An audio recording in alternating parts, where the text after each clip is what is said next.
एक बार महर्षि गालव जब प्रातः सूर्यार्घ्य प्रदान कर रहे थे, उनकी अंजलि में आकाश मार्ग में जाते हुए चित्रसेन गंधर्व की थूकी हुई पीक गिर गई। मुनि को इससे बड़ा क्रोध आया।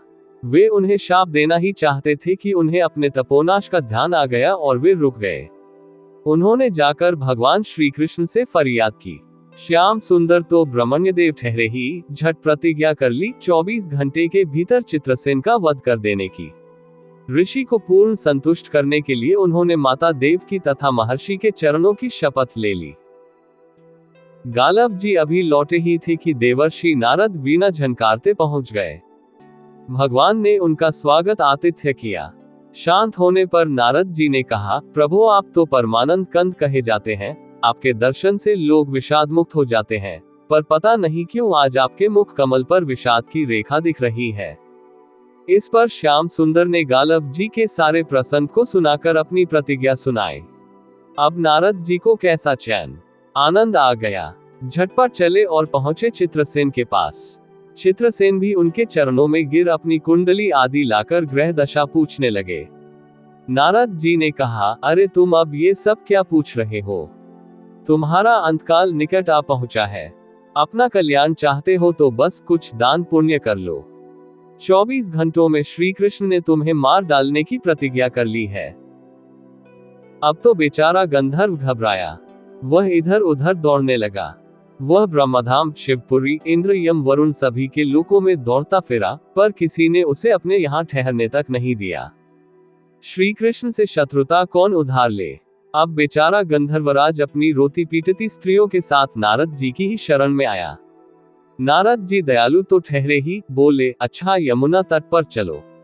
वहां जाकर एक स्थान को दिखाकर कहा, आज आधी रात को यहाँ एक स्त्री आएगी।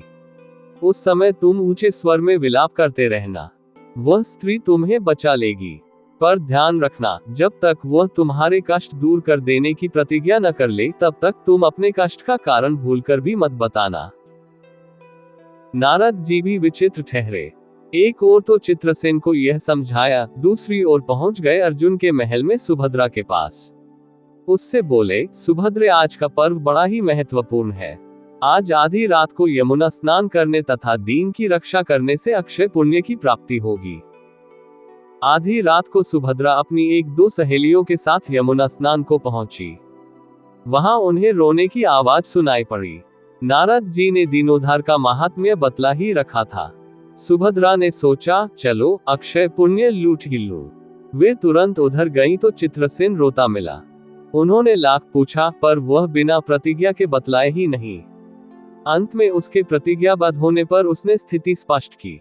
अब तो ये सुनकर सुभद्रा बड़े धर्म संकट और असमंजस में पड़ गई। एक ओर श्री कृष्ण की प्रतिज्ञा, वह भी ब्राह्मण के ही लिए, दूसरी ओर अपनी प्रतिज्ञा। अंत में शरणागत त्राण का निश्चय करके वे उसे अपने साथ ले गईं। घर जाकर उन्होंने सारी परिस्थिति अर्जुन के सामने रखी। अर्जुन का चित्रसेन मित्र भी था। अर्जुन ने सुभद्रा को सांत्वना दी और कहा कि तुम्हारी प्रतिज्ञा पूरी होगी। नारद जी ने इधर जब ये सब ठीक कर लिया, तब द्वारका पहुंचे और श्री कृष्ण से कह दिया कि महाराज अर्जुन ने चित्रसेन को आश्रय दे रखा है, इसलिए आप सोच विचार कर ही युद्ध के लिए चले। भगवान ने कहा, नारद जी, एक बार आप मेरी ओर से अर्जुन को समझाकर लौटाने की चेष्टा करके तो देखिए। अब देवर्षि पुनः दौड़े हुए द्वारका से इंद्रप्रस्थ पहुंचे। अर्जुन ने सब सुनकर साफ कह दिया, यद्यपि मैं सब प्रकार से श्री कृष्ण की ही शरण हूँ और मेरे पास केवल उन्हीं का बल है, तथापि अब तो उनके दिए हुए उपदेश क्षत्रिय धर्म से कभी विमुख न होने की बात पर ही दृढ़ हूँ। मैं उनके बल पर ही अपनी प्रतिज्ञा की रक्षा करूंगा। प्रतिज्ञा छोड़ने में तो वे ही समर्थ हैं। दौड़कर देवर्षि अब द्वारका आए और ज्यों का त्यों अर्जुन का वृतांत कह सुनाया। अब क्या हो? युद्ध की तैयारी हुई। सभी यादव और पांडव रण क्षेत्र में पूरी सेना के साथ उपस्थित हुए। तुमुल युद्ध छिड़ गया। बड़ी घमासान लड़ाई हुई, पर कोई जीत नहीं सका। अंत में श्री कृष्ण ने सुदर्शन चक्र छोड़ा। अर्जुन ने पाशुपतास्त्र छोड़ दिया। प्रलय के लक्षण देखकर अर्जुन ने भगवान शंकर को स्मरण किया। उन्होंने दोनों शस्त्रों को मनाया। फिर वे भक्तवत्सल भगवान श्री कृष्ण के पास पहुंचे और कहने लगे, प्रभु राम सदा सेवक रुचि राखी। वेद पुराण लोक सब राखी। भक्तों की बात के आगे अपनी प्रतिज्ञा को भूल जाना तो आपका सहज स्वभाव है। इसकी तो असंख्य आवृत्तियां हुई होंगी। अब तो इस लीला को यही समाप्त कीजिए। बाण समाप्त हो गए। प्रभु युद्ध से विरत हो गए।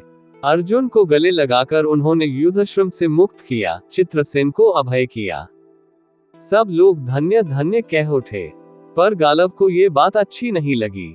उन्होंने कहा, ये तो अच्छा मजाक रहा। स्वच्छ हृदय के ऋषि बोल उठे, लो मैं अपनी शक्ति प्रकट करता हूँ। मैं कृष्ण, अर्जुन, सुभद्रा समेत चित्रसेन को जला डालता हूँ। पर बेचारे साधु ने ज्यों ही जल हाथ में लिया, सुभद्रा बोल उठी, मैं यदि कृष्ण की भक्त हूँ और अर्जुन के प्रति मेरा पतिव्रत पूर्ण हो तो ये जल ऋषि के हाथ से पृथ्वी पर न गिरे। ऐसा ही हुआ।